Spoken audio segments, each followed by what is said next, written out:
Okay, everybody. So, welcome to Community Links. As a reminder, the goals of this gathering is to share information about programs, services, and other resources in our community. And so, we typically spotlight a topic or program or of an agency.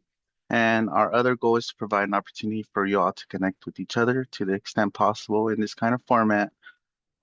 Just a little bit of a housekeeping, so please be sure to keep yourself on mute. But if you'd like to ask a question or make a comment, feel free to type something in the chat or just unmute yourself. We're pretty informal here. And we'd love to see your faces. So if possible, if you can have your cameras on, it makes for a more engaging time with our presenters. And for our agenda today, we'll be doing some introductions and then we'll be doing our our topic spotlight for this meeting is suicide awareness and prevention. Then we'll be doing any discussion or questions and answers from the group about the presentations that you heard today. And then lastly, we'll be able to do some agency updates and announcements. So first of all, if anybody, if you haven't already done so, share your name and your agency. And our warm-up activity will be if you can share a book recommendation. It could be your favorite book of all time, something that you read lately, or even your favorite children's book. So feel free to type that in the chat, or if you want to go off mute and tell us your answer, that's also great.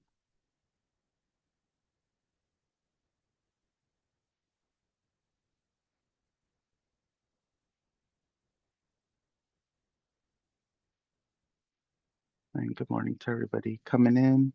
And I see Mal put Little House on the Prairie for her favorite book.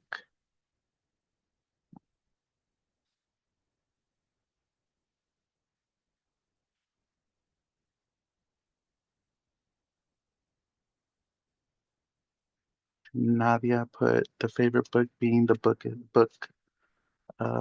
Thief. Charles Webb, favorite book as a kid from Janina.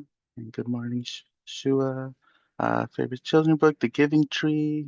Another children's favorite book being Pokey Little Puppy. Good morning, Jasmine from Mary Magdalene. Favorite chocolate book series, A Series of Unfortunate Events. That's a good series. Love You Forever children's book, being the children's book, and then another children's book recommendation, Corduroy. Good morning to everybody coming in. Favorite book, The Great Gatsby. That's a classic. All right. Hunger Games, The Shack, Harry Potter series, on Honeymooners. So thank you guys for the great recommendations. All right, so feel free to keep putting those in the chat. The Rainbow Fish favorite book. All right, thank you. So yeah, continue putting those in the chat as you come in with introductions, and we'll get moving right on forward. So as I mentioned today, our today's meeting, the topic is suicide prevention and awareness, and we have two great presenters today. We'll be having Michelle Aguila from the San Joaquin Child Abuse Prevention Council, and also from the San Joaquin County Office of Education, Rita Razuli. So first we'll get started with Michelle, your presentation. Um, so feel free to, you can share your presentation. I have Okay. set it to enable. Okay, great. Thank you so much. Good morning, everyone. Let me just share my screen. All right. And put it in presentation mode. Okay, can you all see my screen Yes. presentation? Okay, great. So again, my name is Michelle Aguila. I'm from Child Abuse Prevention Council. I oversee our suicide prevention team. Our team works directly with high school students here in San Joaquin County. They go and they meet with students and work on their mental health. They also help build coping skills, as well as teach students, like student leaders on campus, to present this training as well to other youth on the campus. And then they also are able to go to their local middle schools. So I really appreciate you all for having me here today. I do have another meeting, and so I know we had communicated I'll be hopping off of here about 9:30. But please feel free to ask any questions if needed throughout the training. I am going to keep it short and sweet, but very impactful and informative. So let me know if you guys have any questions. I'm going to try to also keep the chat box open. So that way, if anyone does send any messages, I can keep an eye on that. All right, so let's get started. Okay, so the way that we look at yellow ribbon is similar to how we do fire drills. We want to make sure we know the steps, we know what to do, we are prepared in the event somebody is coming to us, either having mental health challenges or if they're already in a crisis situation, like how to be able to best support them without kind of going into a panic ourselves. Because when somebody's going through something or they're expressing to someone else, especially if it's suicide ideation, there might be a little bit of a panic within yourself, right? And so we want to make sure that we kind of know our role and how to feel a little bit more equipped to offer support to these individuals. So we very much express this to our community as we're presenting, and then the same with our youth. So before we get started in all that, we like to take a moment to kind of address and acknowledge some terminology that has shifted throughout the years. We steer away from saying committed because back in the 60s, it was actually illegal to die by suicide. Family members would either be fined or would serve jail time if somebody in their family or their household died by suicide. And so that's where the term committed came from. And so we kind of want to shift away from that because that's not what's going on anymore. And we understand and acknowledge now that it is a mental health challenge or an individual is experiencing a challenging time. And so if somebody does die by suicide, we want to call it what it is. They died by suicide. Same thing with a failed attempt. That individual is already not feeling like their normal, usual selves. They're not really feeling good about what's happened. And then just stating that they failed their attempt is now adding the cherry on top of that cupcake, right? And so we definitely want to, again, acknowledge what it is, and that they had made an attempt.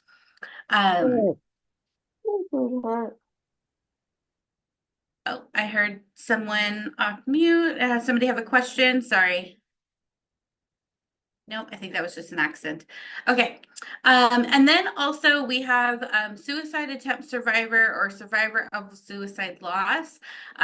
Generally, we don't want to say you're in a new high risk group, but they are under this category where we do want to make sure that we are checking more often in with these individuals who may have just lost somebody by suicide, because they may be experiencing this immense amount of grief and pain and a lot of those unanswered questions. Why did this happen? What could I have done better? And that can really weigh a lot on an individual. And so we just, again, want to keep in mind some of this newer terminology that we can be using. Suicide affects people of all ages, and in 2021, suicide was among the top 9 leading causes of death, and the second leading cause of death for people ages 10 to 14 and 20 to 34. Adding to that concern, the number of suicides for our youth between 10 to 14 has doubled since 2006. And a lot of that, unfortunately, has contributed from like COVID.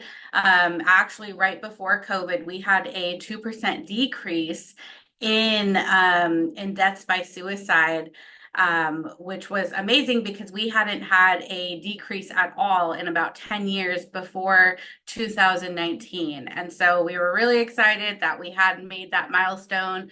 We were really making those impacts. And then unfortunately, COVID took a really big impact on our community, and as well as a lot of individuals' mental health.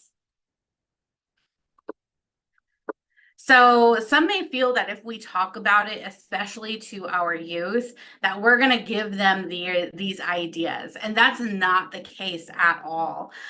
Individuals are not that highly influenced. If they are having thoughts of suicide, it's likely that the thought was already existing, and or there were situations already happening within their personal lives that kind of just brought that to the surface. But what we did do is allow for the conversation to happen by myself or other individuals in our community bringing up mental health or being comfortable having a conversation about suicide prevention allows individuals in our community to feel more comfortable and safe sharing that they're having these challenges and expressing that they're having these ideations. Being able to express that can alleviate a burden that they may have had on themselves. And if we continue to not talk about it, it allows our community to feel like they're in this alone. And we are very much trying to move away from that environment, that we don't have to navigate these challenges on our own by ourselves, that we can seek out support and that it is absolutely okay. And then also taking in mind that if there is a loss by suicide, or if there is an attempt of suicide by an individual, making sure that we're continuing that conversation even after that has happened, because it is going to allow those individuals who might be struggling to have a space to go and have that conversation. And so we very much want to continue the conversation before and after, in the event that there is a death by suicide. We want to pay attention to also, what do we do? What do we see? What are we hearing? What do we feel about an individual, and what do we know? And these can be connected with factors of that individual, what they're presenting to us. Are they going through more riskier behaviors? Are they participating in more riskier behaviors? Are they giving us different warning signs or changes in behavior that we haven't experienced before? Especially with our families and our friends, we kind of know consistencies about them. We know things that are pretty regular in their behaviors. And so we want to keep in mind, like I said, in this red area, what are we saying? What are we hearing? What do we feel about the situation? Are we having these gut feelings that's saying there might be something more than what they're telling me? In this field, we like to call that being helpfully nosy, when we're asking more questions. If you're having those feelings, if you're acknowledging that you're seeing these changes in behaviors in an individual, we want to be able to ask that person, hey, what's going on? I've noticed that you've been withdrawing more. You're not really communicating with me. You started giving away a lot of your possessions. Asking those questions with the intention to offer support is called helpfully nosy. And so we want to be able to ask those questions without feeling like, am I diving too deep? Am I being too nosy? Because no, we have to be able to ask those direct questions in order to get direct responses. So primary risk factors are previous attempts, family, school, work, peers, access to lethal means, and discrimination. And I won't dive too heavily into like risk factors and warning signs, because I do know that we have a second presenter today who I believe is going to be kind of diving a lot into that as well. So I won't take up too much of that. So I'll kind of skip over. We'll highlight a little bit more about our bullying and understanding that bullies tend to be 2 to 9 times more likely to consider suicide than non-victims. It has a really heavy impact on our school-age youth, where 160,000 kids are staying home from school because they don't want to be either the next victim or have to see that, because seeing other kids being, hurt or bullied can cause that factor. So Again, I'll just kind of glaze over our warning signs and our risk factors because I do know that Rita will kind of take on some of this load for us. So I appreciate that we were able to tag team this today. So I'll kind of let you guys kind of go through those if needed. One of the biggest warning signs is giving away prized possessions. Not a lot of individuals kind of see that as being a warning sign. And so I definitely wanted to highlight that. Another warning sign that not a lot of individuals kind of detect are when those who may have been withdrawing for a really long time, now all of a sudden they seem normal. They seem happy. They seem like they're reconnecting with anyone. We want to keep in mind that those individuals, they experience what they were experiencing, but they may not be 100% okay. We still want to check in because they could be at a point of contempt where they're okay with their decision to die. And now it's almost like they're saying their farewell. They want to have a good one last memory with you all before they decide to take their life. And so sometimes just being quote unquote normal, what their normal behaviors are, presenting those is a way that they can do that. Again, here's some verbal signs. We'll just kind of go over. So one of the reasons why an individual may be experiencing suicide ideation is because the more risk factors that they're experiencing, the more life that might be happening that's not really just going the way that they had planned on it, or and then of course our body chemicals, those serotonin chemicals that are going through, like all of those play a really big factor. And the more that we aren't finding outlets to support ourselves, the more we're kind of just holding on to it and just keeping it all bottled up, that is going to become heavier and heavier. So if you see my little friend over here, he's got these little weighted balls on his shoulders, and he is really feeling that pressure of life and just experiences kind of going on around him. And so it might be every day or every year, something new is added on that they haven't very much kind of navigated without support. And so it becomes heavier for them to navigate on their own. So what can we do? So like CPR and first aid, we can learn these life skills to help our community, to help one another, including coping skills and problem solving skills. Now, although we don't want to just search for the specific problem when we're experiencing somebody with mental health challenges or suicide ideation, because in that moment, we really just want to take the time to listen to what they're going through. We again want to just make sure we know what resources we can utilize. We want to be willing to learn a new life skill that's going to help take action in helping ourselves as well as others. It was youth who actually created this training and presentation that I'm able to present with you today. A youth named Mike Emmy had unfortunately passed away by suicide as a teenager, and his friends and family members, in order to support one another during this time, they wrote on Post-it notes, little yellow Post-it notes, and they chose yellow because of his car. And I'll show you guys this car also. They went and they spread those around their community. They mailed them off to friends and family who lived in different states. They very much just wanted to make sure that individuals knew what supports were out there, that if they needed to reach out to. And so they had wrote also, reach out, it's okay to ask for help.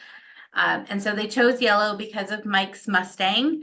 They pinned these ribbons everywhere. They sent out the yellow Post-it notes, and within 3 weeks, word came of a girl. They were based in Colorado, and I believe she was in Wyoming. She reached out to her teacher and said, "I need help. I need support." And so now we have these fun little cards that we can keep with us on hand. They don't have to be Post-it notes anymore. And it's a tool of how to support another person. It's a little guideline, a guide card that you can utilize. You don't have to have the card in order to ask for help or to offer support, but it does come in handy in that moment of need. And so the first factor is just stay with the person and listen if if they're really expressing what they're going through. And again, right now is not the time to jump in to find all the solutions to what's been going on. It's really just to listen and validate that individual and in making sure that they're feeling seen and heard. Sometimes they might be with an individual that's just kind of sitting quietly, and just having you present is enough. It's going to help save their life. Unless there's risk of harm to yourself, I definitely encourage you to keep some distance. If there is an unsafe situation happening, please just go to the third step and get help immediately to support the situation. But not keeping this a secret, not trying to fix it all yourself, but figuring out how we can validate this person, really listen to them, and acknowledge that they do need added support, that we don't have all those answers, but we're going to figure it out together. 91% of teens said that they would first tell a friend. So if we're working with youth, we want to kind of keep in mind, who are the individuals that they're not working with, hanging out with on a day-to-day, or if it's siblings, or anything like that. Just checking in and making sure everyone kind of knows, that there are supports out there. So if someone comes to me and asks for help, we want to make sure we are genuine. Again, we don't want to fix the problem. That's not our role, but just really listening. Don't make promises that we can't keep. So saying, you know what, I'm going to fix you. I'm going to make this all go away, because we know that whatever experience situation that they're going through, we can't snap our fingers and have it go away. So we want to make sure that we're just also being honest and real with our individuals, and letting them know. I like to be very transparent when I'm talking to either my youth or other individuals who have come to me for support, and say, I don't have all the answers, but I definitely know if we seek out further support, we are going to be able to help build your toolbox in order for you to keep moving forward. And then reminding them that you care, giving them that time is going to speak thousands of lights into their life, because sometimes individuals are kind of just waiting for someone to just ask, hey, like, are you okay? And genuinely asking. I know sometimes we're just kind of going through life and we have like an autopilot that's like, hey, how are you doing? And you're instantly like, oh, I'm fine. And then in reality, you're like, well, I'm kind of struggling today. It's not that great. I really had a rough morning. But that autopilot signal, just say that we're good and keep going. We want to take that moment and actually acknowledge when we're not doing okay, and being like, it's Friday, and it was kind of tough this morning, and I'm glad it's Friday and I can take some time maybe this weekend to recharge. Just acknowledging your realness, and letting somebody in. It doesn't have to be everybody, but letting at least one person in, so that way you can openly express, how you're truly feeling. Of course, with someone safe that I mean, if you want it to be somebody you're in line with at Target, like, I don't know how much time they'd be able to offer support for. So how to respond. We want to be supportive. We want to try to stay as positive as possible, but not trying to like overpower our positiveness to this individual, because they may not have the energy in that moment. So just making sure that we are allowing them and reassuring them that, we're here, we're going to figure this out. We have to, take some time, but just give us more time, right? We can't tell that individual, no, you can't have thoughts of suicide, you can't die by suicide, but we can ask them, let's try and give me a little bit more time, so that way we can figure out how we can work this, make this work for you. And giving them your attention. We don't want to leave them alone. We don't want to be dismissive or glib and short with them, or just kind of being very surface level. And then again, we don't want to try to solve the problem. Our role in this moment is to connect them to resources, connect them, because we are not the clinicians, right? We are the individuals that are here and listening. But if we are equipped with knowing what resources are in our area, we can very much help warmly pass them over to those resources and encourage them to stay consistent. So, and then especially when we're talking with our teens, we want to make sure that we're the individuals that are having these conversations, because if you're not having those conversations, who else is? Is it TV? Is it radio? Is it social media? Is it friends? Is it just individuals that are on their campus? If we know we want what's best for our youth, we want to make sure that we are the ones having these conversations. And same with our friends, our family members, or our colleagues. So preparation steps before you have this conversation. Identify your resources. Here at CAPC, we have clinicians. We work very closely with behavioral health services. Part of my staff's role is to figure out what insurances accept, unfortunately, because that's now a path that we have to navigate, is figuring out what insurances take what clinicians and things like that. Identify a buddy for yourself, someone that you can talk to, because this is a heavy conversation. So somebody that you can have this conversation with, maybe before you have the conversation with the other individual, to kind of, pep yourself up and really make sure that you're ready, or see if they'll be also present for you when you're having this difficult conversation. Or obviously, because sometimes we can't plan if we're having conversations with individuals who are in need of support, someone that we can talk to make sure we're okay. That's a very difficult conversation to have, especially if this person is saying, yes, I'm having thoughts of suicide. Now, who are we going to talk to about how we're feeling about all that, how it's resonating, and making sure that we're seeking out support. Make sure you review your Ask for Help card, and I can definitely get some of those cards over to any of you if you want to send me your email addresses or a phone number. Throw it in the chat box, and I can make sure I give you a little stack to have with you on hand. Remember to say the word suicide. We want to, again, break away from the stigma of mental health is a bad thing.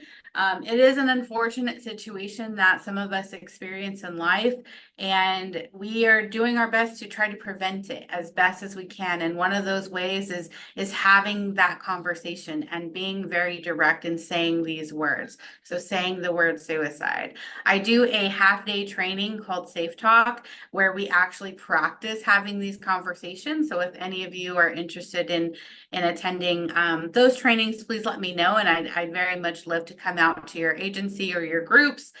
We can even go to church groups to do these presentations as well, or just smaller like gatherings, anything, and they're free.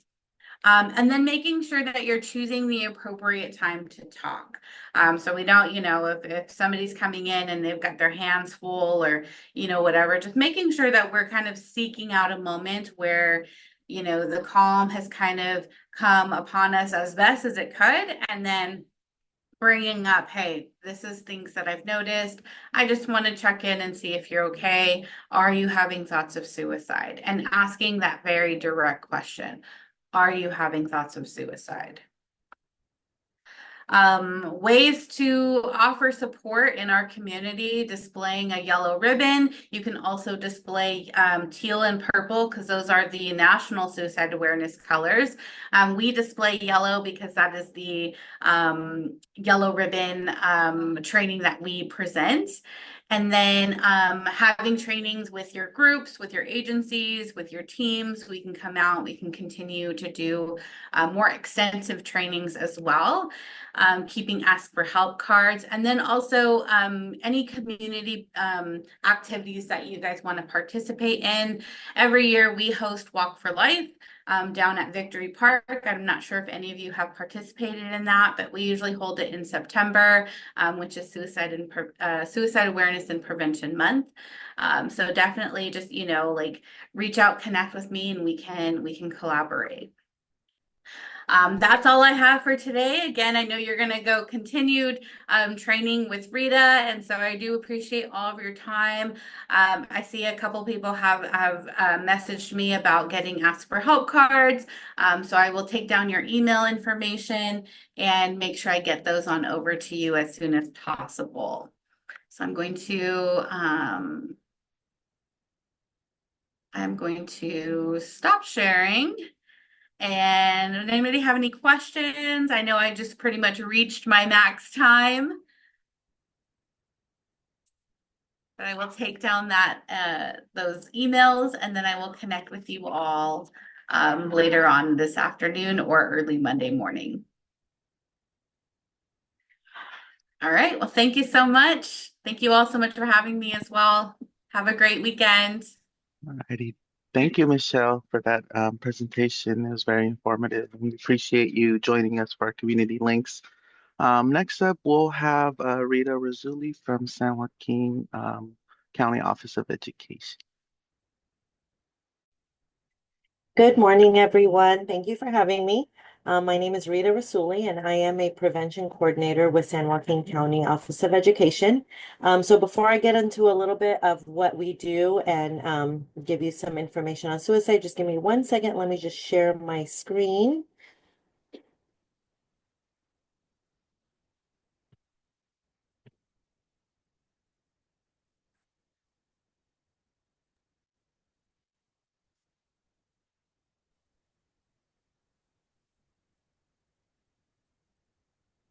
Are we good? Can everyone see that?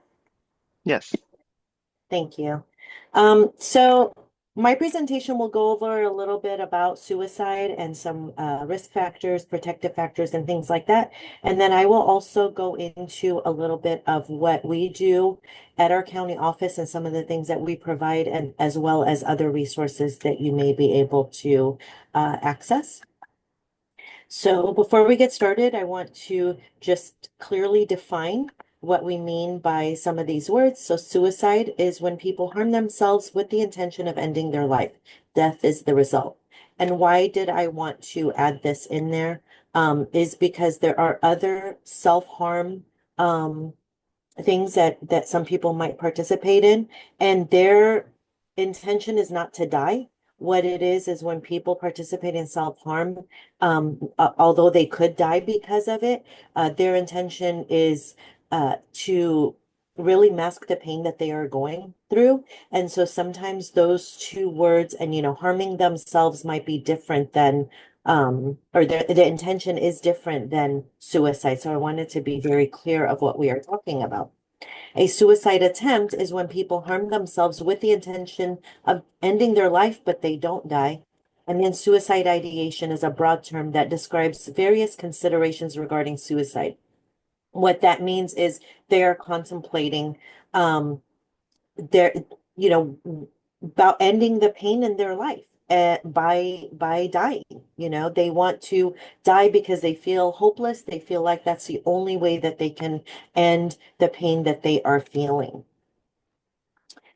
I have these statistics that I pulled. One of the things that I do is I'm a trainer and assist, which I will talk about a little bit later, which is a suicide intervention training, skills training.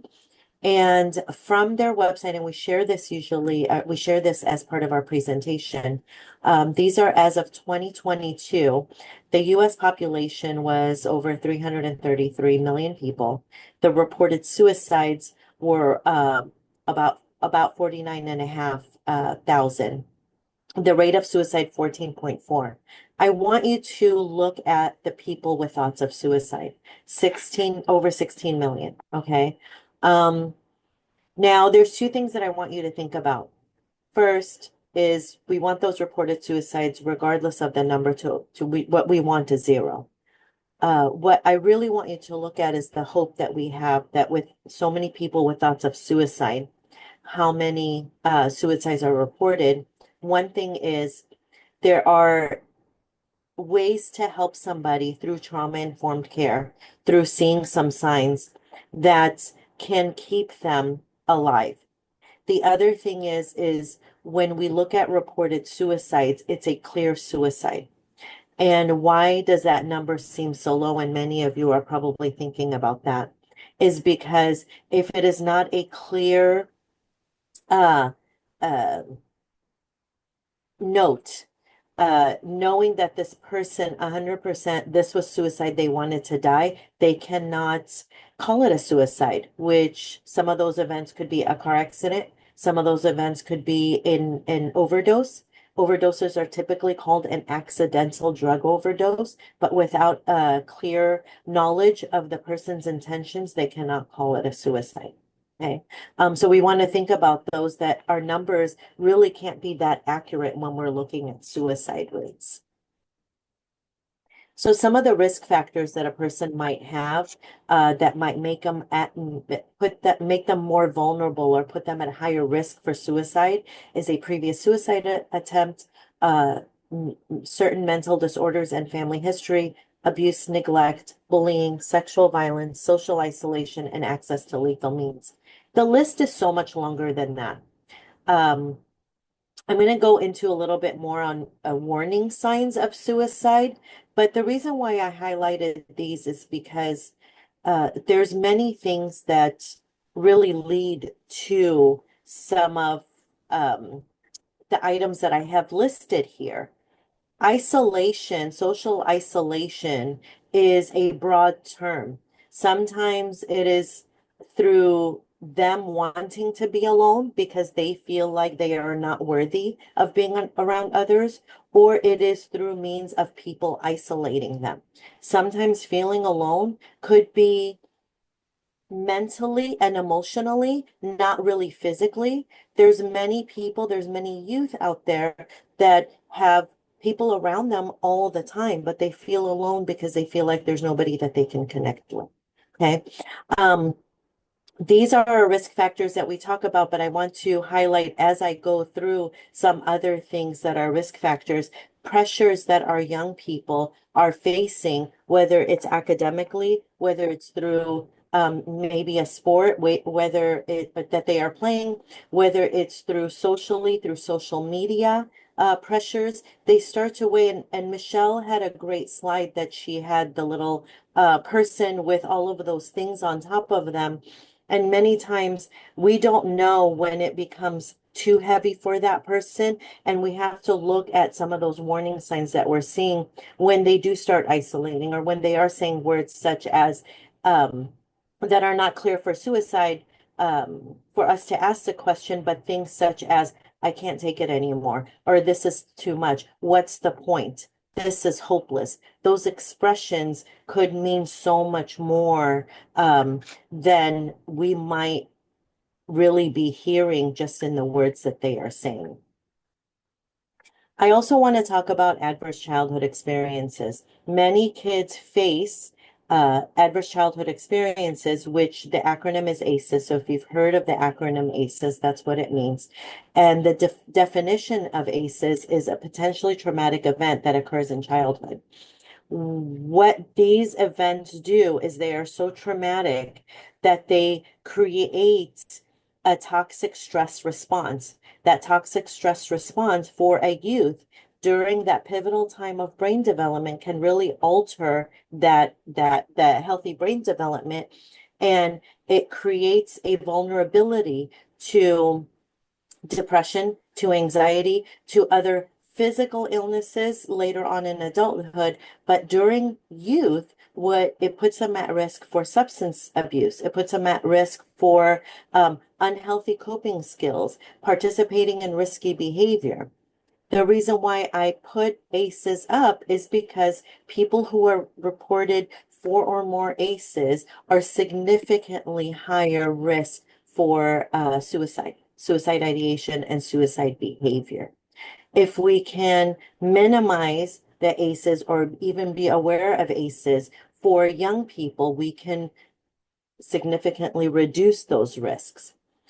We may not be able to change a young person's circumstance in many ways. However, creating buffers or offering buffers and offering help to an individual can minimize what the effects of ACEs are.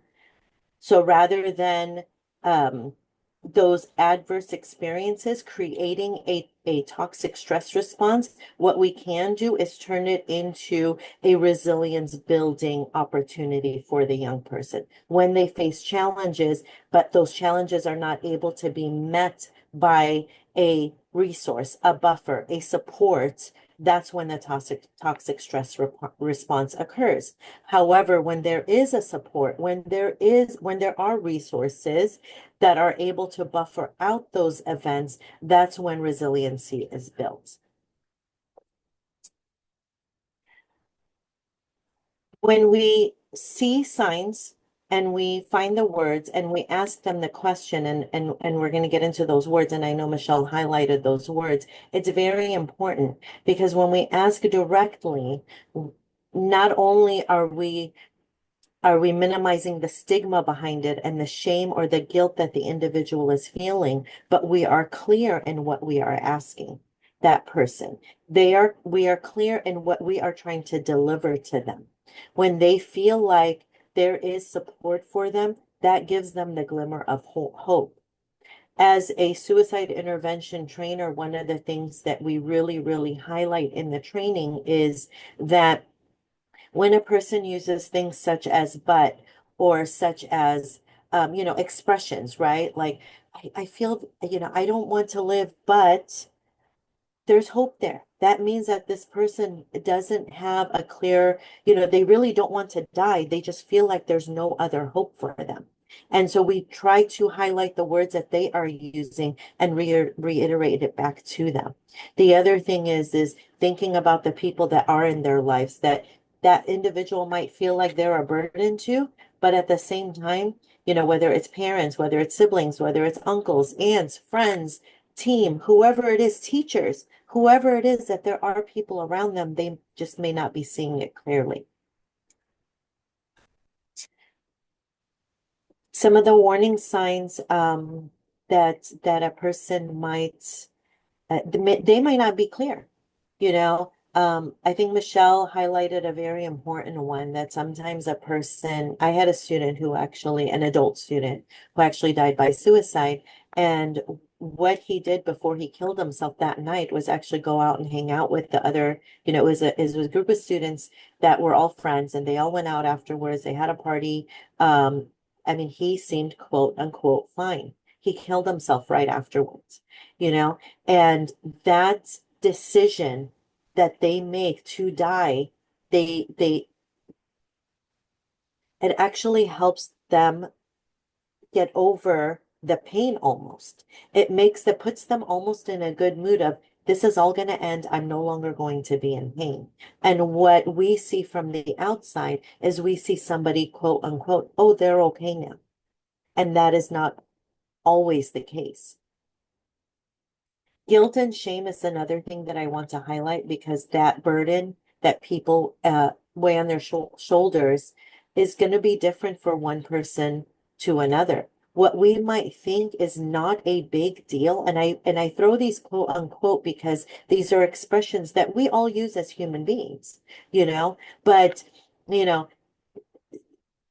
I'll share a story with you that somebody shared with me, not in this county, it was actually in Southern California, where a young boy went home and killed himself because he received a failing grade on a test. And that was not the only reason, obviously, but it's that weight that is put on the shoulders when there is just one event that occurs that is the tipping point for the individual that they cannot take it anymore. So when we provide those resources for whatever is happening, what we are doing is trying to unburden them, trying to release some of the weight that is on their shoulders.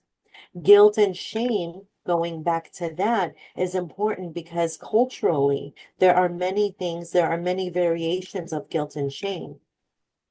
And what one person might have an idea of feeling guilty for, another person may not, but it is through their perspective, it is through their lens.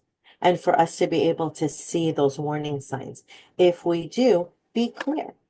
Be clear and ask the question.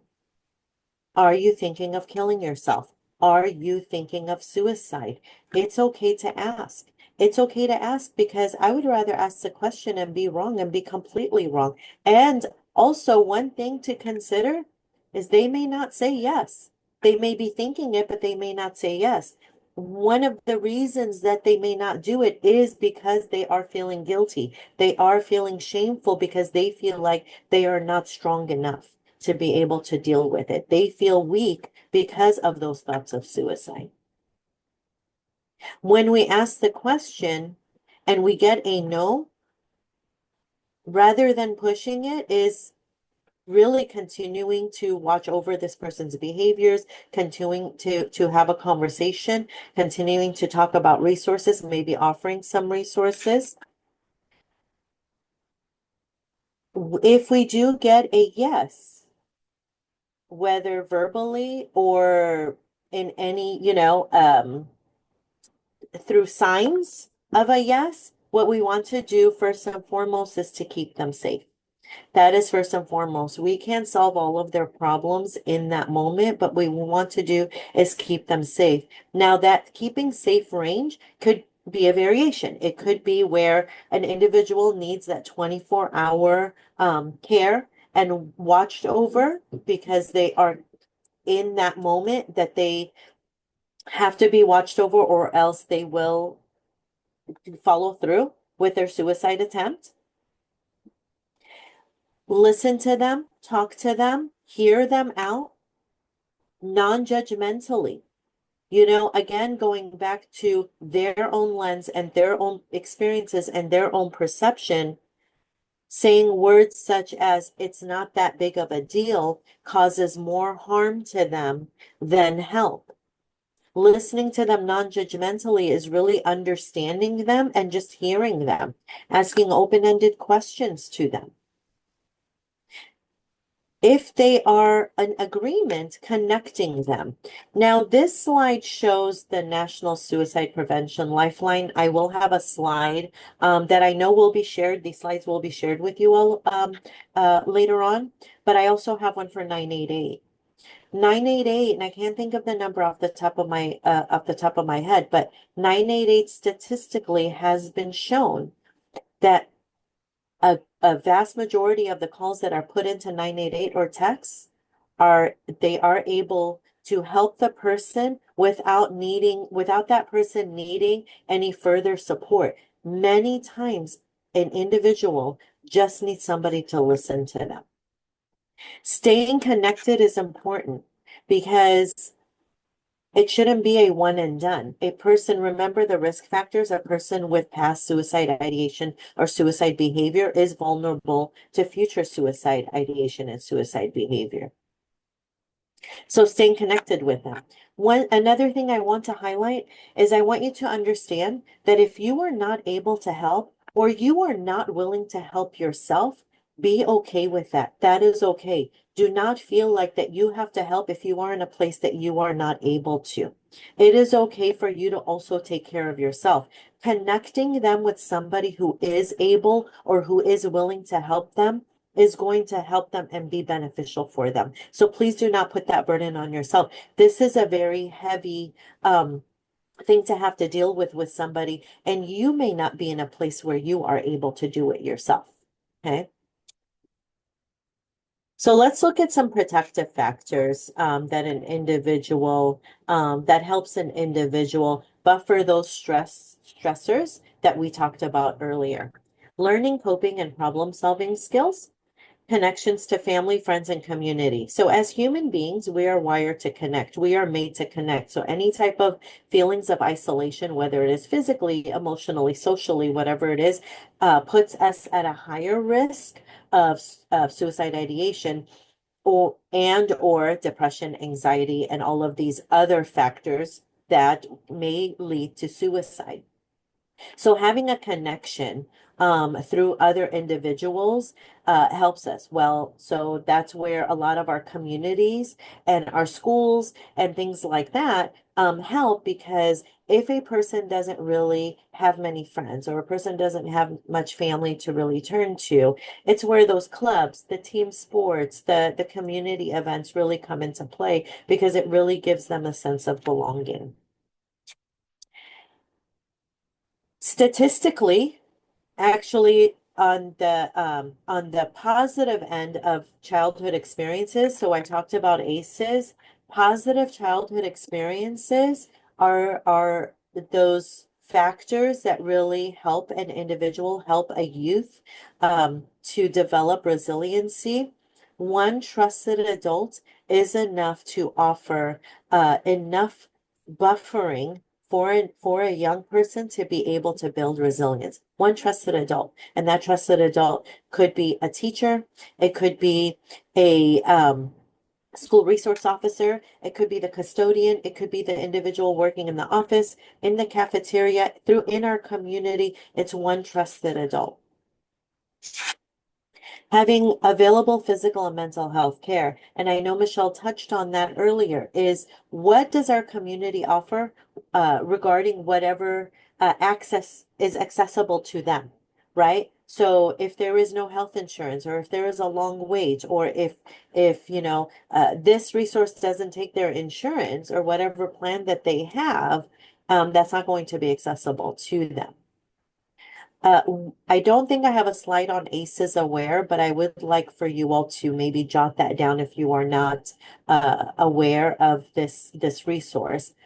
ACEs Aware, so ACES Aware, going to their website, there are ways to become a screener for adverse childhood experiences. So the screening, and in California, which was the first state to do this, so a proud moment for Californians, where providers or any screeners, and you don't have to be a medical provider, if you have a number, a provider number, so schools have that to be able to bill Medi-Cal for services. If you have a provider number, you can be a ACEs Aware screener, and you will be reimbursed for a screening that you do for youth. So screening an individual for ACEs, and then seeing where they stand as far as their experiences go, and then offering them support and help, it is crucial for them to be able to get the help that they need. So let's look at some strategies and how we can help improve overall health. You know, I'm a firm believer in early intervention and prevention services, because the sooner that a person gets help, the lower their risk of having suicide thoughts and behaviors, if we can avoid them even having that. But the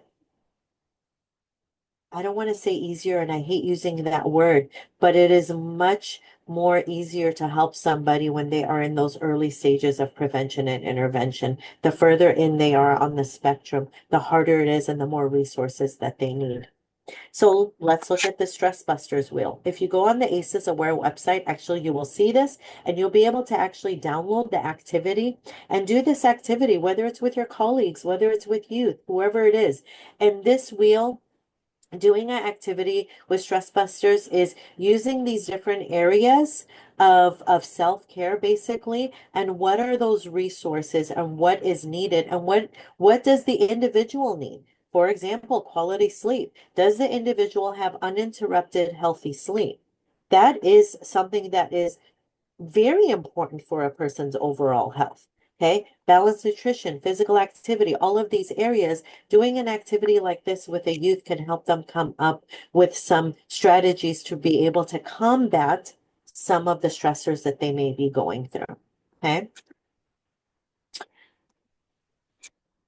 Mental health first aid is, Michelle touched on that. So again, like CPR, we are able, and I'll give you the example with CPR. CPR is a way to help somebody until the proper care arrives, right? If we see somebody may have stopped breathing, we give them CPR until the proper care arrives. Mental health first aid is just that. It's being able to recognize that a person might be having mental health or substance abuse challenges, and we offer them that initial help and then connect them to a resource. Okay. There are three different types of mental health first aid. Teen mental health first aid, which is teens learn how to help other teens. There is youth mental health first aid, where adults learn how to help youth up to age 19 or yes, 19 and provide that care for them. And then there is adult mental health first aid. Adult mental health first aid is where adults can help other adults. Okay. And it's all the same as far as mental health and impending or early mental health and substance use challenges, but those it's depending on the age and who is helping them. I am a trainer in all three, and we offer that through our county office. You will have my contact information at the end if you would like information on this or any other resources that I am going to go through. Mental health first aid. So that orange area that you see highlighted is that early intervention. And that's where we are helping that individual, or you're learning for those individuals that are in that early intervention, that are becoming unwell, basically. What you learn are risk factors and warning signs. We go over some of the more common mental health challenges. We learn a 5-step action plan and some resources that are available nationally and within your community. Another resource is through LivingWorks. So I told you I'm an assist trainer, and that's going to be a slide coming up, and that is a suicide intervention.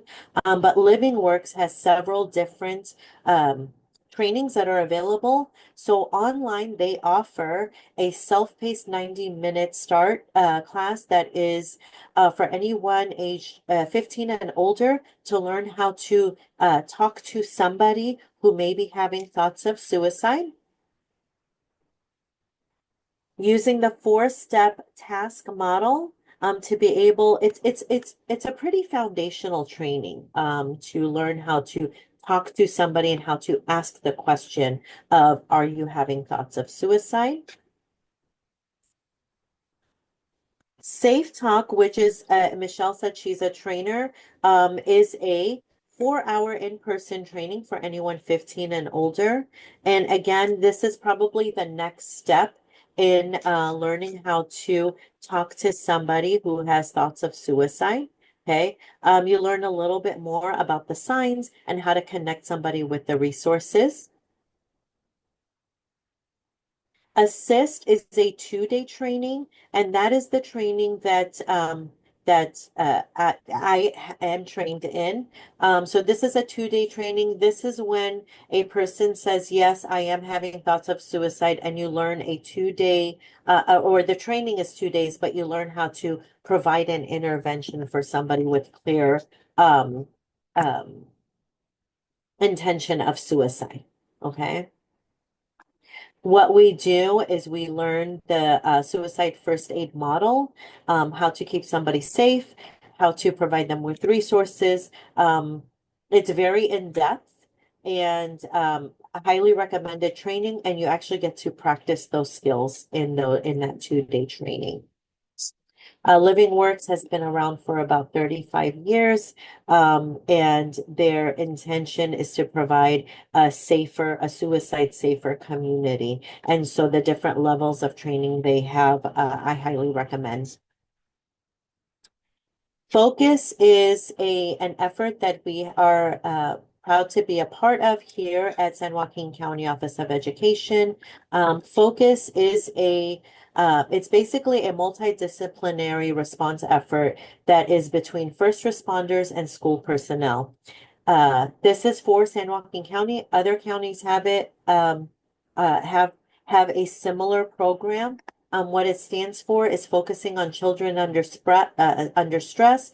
And what it is first responders who respond to a home that a school-age child present, K through 12, is present where a suicide has occurred or any traumatic event has occurred, will fill out this incident form, and they go on to this form, it's a web-based app. They fill out an incident form. This incident form alerts their school that it doesn't give really any details because of privacy laws, but their school is alerted that an incident has occurred and this child was present. That school will be ready to respond to the child's needs when they come back to their site. Okay, so that's another uh, resource that we are part of. A national resource is 988, call and text line that a person can use. Now, one thing that, again, Michelle and I will reiterate is if anybody uses these resources, the 988 number, wanting to call for help, wanting to message, being there with them is very important, or offering to be there with them when they are reaching out is very important.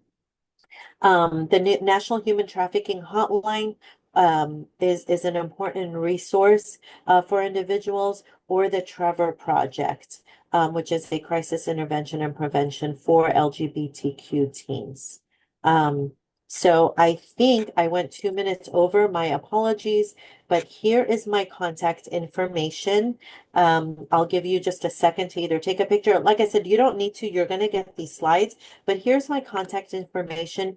If you would like to know more information on anything that I've talked about, or what trainings we have coming up, or any help and support in other national or other resources, I am more than happy to help you. And thank you all for your time. I'm going to stop sharing my screen right now and open up for questions if anyone has it.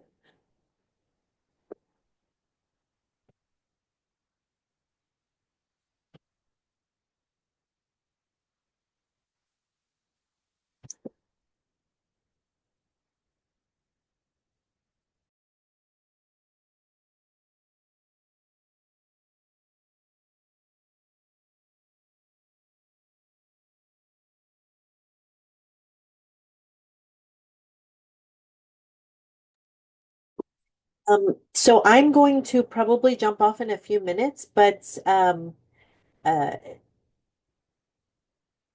thank you. Of course, absolutely, Mercedes. Please feel free to contact me. So you're welcome. Thank you so much for having me, everyone. I'm going to jump off just because I have I'm actually doing a adult mental health first aid training next week that I have to prep for.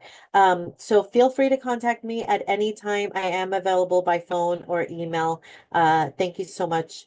Have a good weekend. Have a good rest of your day. Thank you, Rita. All right. Well, thank you. Thank you for that presentation, Rita. We appreciate you coming on to talk about this topic. And yeah, like Rita said, we'll be sharing out the slides for both presentations. Any questions, we'll also provide their contact information if you guys are interested in having either the organizations come to your sites for any training opportunities.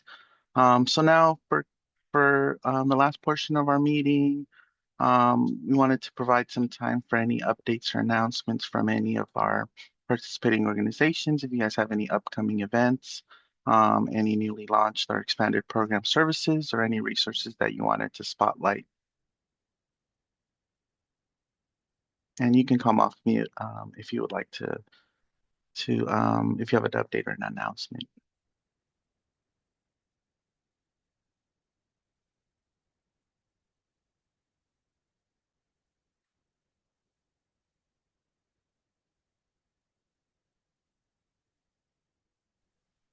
No, looks like nobody has any.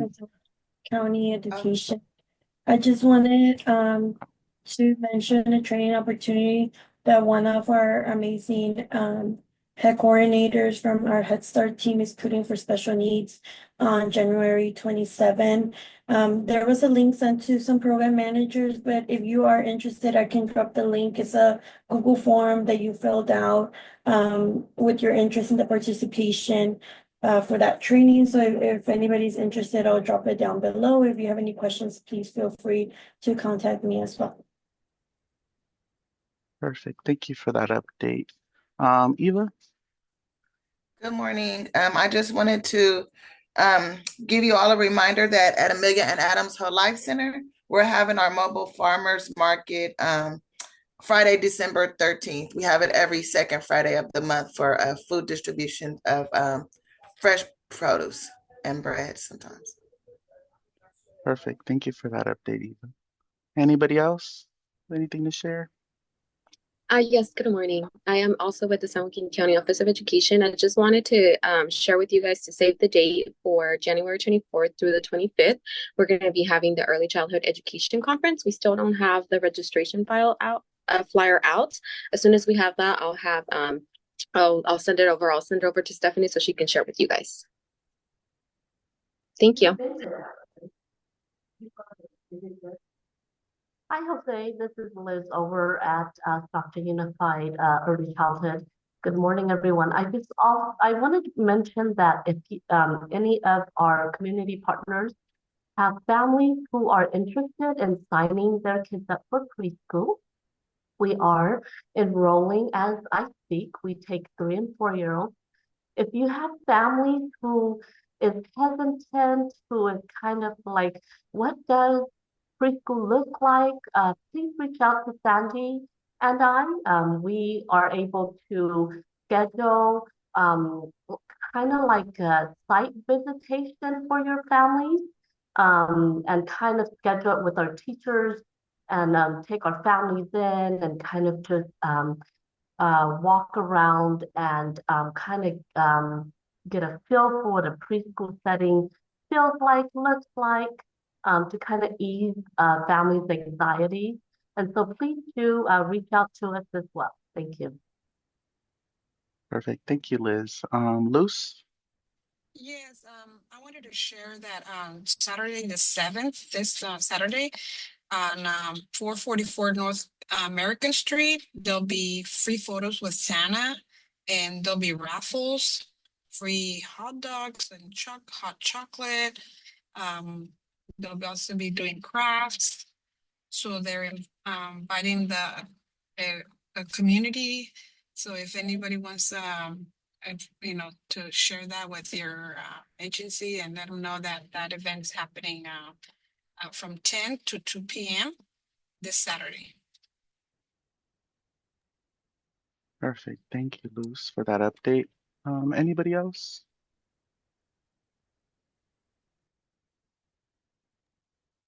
I have one more update and I'm gonna drop it down on the chat. I forgot to mention today we have a training on intimate partner violence through Prevail to go more into partner violence, domestic abuse, and what that looks like. We have 3 spots opening still available. The training is from today 3:30 to 4:30. If you are interested, I'll drop my information in my email and you can message me. But we only have 3 openings remaining. But if your schedule permits and you would like to come, we would love to have you here. I do want to make an announcement. Can you hear me? Yes. This is Mercedes Moreno from St. Mary's Community Services. We are going to be having our Give Kids a Smile event. That's going to be on February the 8th. It's going to be next year from 8 to 12 on our campus. And it's in partnership with San Joaquin Dental Society. We've been having this event for years. It's great. So, please note the date. It's for kids 1 to 17, where there'll be dental screenings done, x-rays, cleanings. There's going to be fun games, activities, face painting. It's a really great event that we offer every year. So just wanted to let everybody know. Perfect. Thank you for that update, You're welcome. Mercedes. All right. Let's see. Anybody else?